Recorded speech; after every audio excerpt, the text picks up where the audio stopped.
Bismillahirrahmanirrahim. Assalamualaikum warahmatullahi wabarakatuh. Selamat pagi, salam sejahtera buat kita semuanya. Guru hebat, dosen hebat, dan widyaswara hebat. Nama saya Abdul Kahar, widyaswara Madya Balai Diklat Kabupaten Ambon. Pada kali ini akan bersharing kepada kita sekalian untuk menyampaikan satu hal yang sangat penting di dunia profesi kita. Apa itu? Adalah karya tulis ilmiah sebagai pengembangan profesi. Materi pertama kita ini adalah KTI sebagai pengembangan profesi bagi mereka yang berada pada ranah fungsional. Pertanyaan pertamanya adalah, untuk apa kita membuat KTI? Pertanyaannya penting karena banyak orang di setiap profesi membutuhkan hal-hal yang terkait dengan pengembangan kompetensi. Pertanyaan ini juga memiliki karakter penting karena profesi yang tidak dikembangkan dalam bentuk tulisan-tulisan akan menjadi mandek.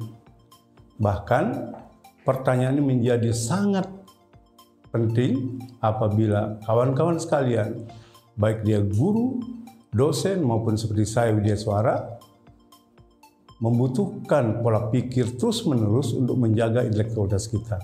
Itulah pertanyaan penting kita, untuk apa KTI dibuat? Baik kawan-kawan sekalian, jawaban pertama kita adalah secara formal pengembangan profesi yang diaturkan dalam Undang-Undang 14 dan tahun 2005 tentang guru dan dosen mengatur tentang angka kredit kita, salah satunya adalah pengembangan profesi.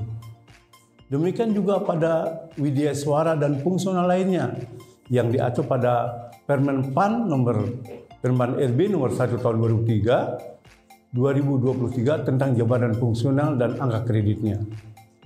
Pengembangan profesi ini menjadi unsur formal untuk bisa mendapatkan angka kredit. Kalau kita tidak bisa mendapatkan angka kredit dari unsur formal ini, maka kita tidak bisa menaikkan jabatan kita. Sehingga pengembangan profesi bagian dari penting atas karir kita ke depan. Untuk apa sebenarnya? Adalah untuk membangun profesionalitas kita. Jadi formal terkait dengan profesionalitas kita sebagai guru, dosen, widyaswara maupun fungsional lainnya. Yang kedua, kawan-kawan sekalian, ada sifatnya non formal, yaitu pengembangan potensi. Karya-karya yang tidak ditulis dalam berbagai macam karya tulis itu membuat kita sebagai guru, dosen, widyaswara mandek dalam aspek akademik, keilmuan kita. Demikian juga kita mandek dalam intelektual. Kita kurang mumpuni dalam perspektif. Oleh karena itu, secara non-formal, pengembangan potensi itu bisa dilakukan dengan pembuatan karya-karya tulis ilmiah. Segala sesuatu yang kita temukan di lapangan, kita tulis sehingga dia mampu membangkitkan ranah akademik kita, sehingga keilmuan yang kita miliki terus berkembang, sehingga kita bisa memiliki intelektualitas yang terus berperspektif. Inilah pentingnya secara formal dan non-formal. Dan kawan-kawan sekalian, dunia akademik sekarang tidak hanya pada ranah kampus, tapi juga seluruhnya, termasuk juga di guru, di dosen apalagi dan di widyaswara. Itulah pentingnya bahwa secara non-formal pengembangan potensi itu bisa dibangun dari karakter kita untuk menulis secara akademik. Saya kira demikian ya. Baik, yang ketiga kawan-kawan sekalian, secara substantif pengembangan profesi ini disebabkan oleh ada tuntutan guru, dosen, widyaswara dan fungsional lainnya memiliki kompetensi 4, yaitu akademik. Seperti tadi saya jelaskan, bahwa sangat penting kita mendudukkan keilmuan kita secara akademik. Yang kedua, tidak cukup kita memahami secara akademik. Sebagai dosen, guru, dan media suara harus mampu menyampaikan secara pedagogik. Karena kita sebagai pembelajar, maka kita harus mampu melakukannya secara akademik dan kita menjabarkannya secara pedagogik. Dan ketiga adalah secara manajerial. Bagaimana kita menyusun berbagai macam hal yang kita miliki secara akademik untuk diterapkan, diajarkan kepada orang lain atau disampaikan kepada orang lain secara manajerial. Dan yang keempat adalah kompetensi sosial kultural, hubungan kita yang memiliki ilmu ini kepada masyarakat.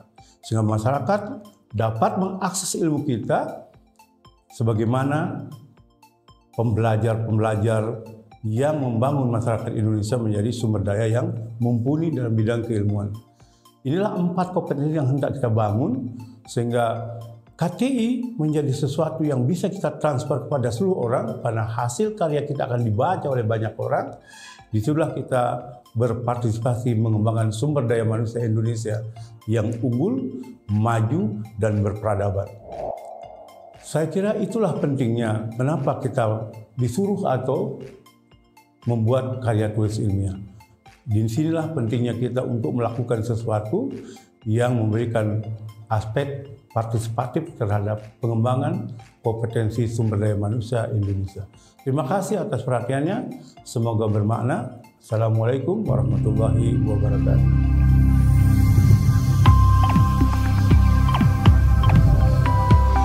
Belajar mandiri, pintar bersama.